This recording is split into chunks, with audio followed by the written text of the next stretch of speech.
গরমে টক জাতীয় জিনিস সব কিছুই ভালো লাগে। আর সেটা যদি হয় এই গরমের মধ্যে আম মাখা, তাহলে তো আর কথাই নেই।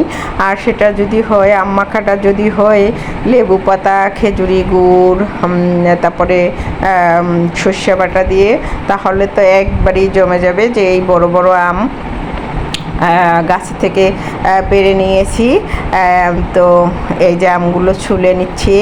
আর এই আম মাখাটা খেতে এত এত টেস্টি ছিল, যেটা বলার বাইরে।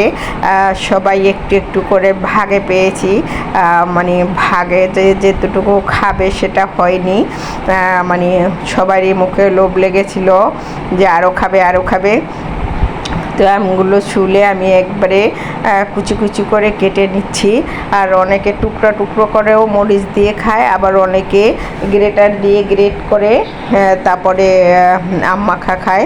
কিন্তু আমি এটা বটি দিয়ে একবারে পাতলা পাতলা করে ছোট ছোট করে কেটে নিচ্ছি। আর আমার এভাবে খেতেই ভালো লাগে।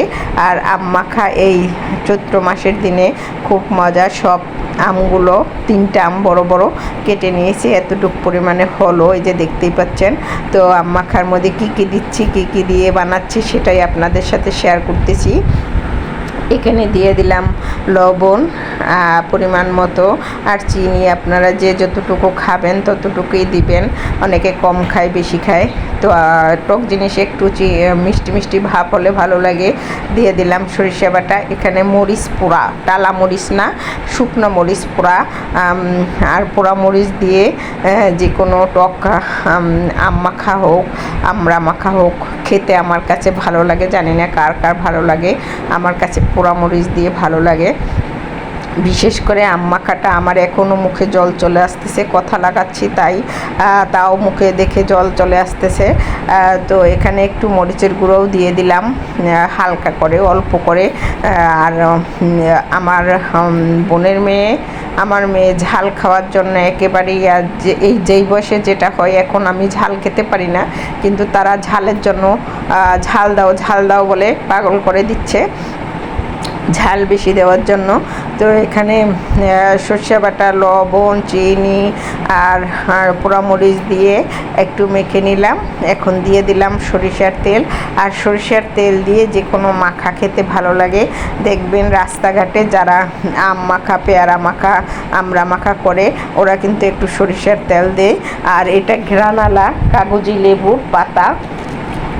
আর আমার কাগজি লেবুর পাতা দিয়ে যে কোনো টক জাতীয় মাখা ভালো লাগে। সেটা পেয়ারা মাখা, পেঁপে মাখা, আম মাখা আমার কাছে খুবই ভালো লাগে।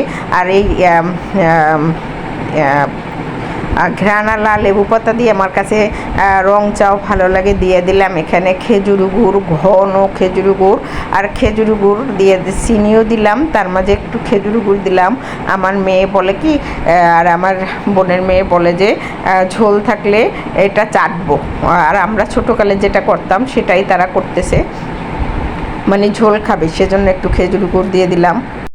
সত্যি এভাবে আম মাখা অসম্ভব মজার।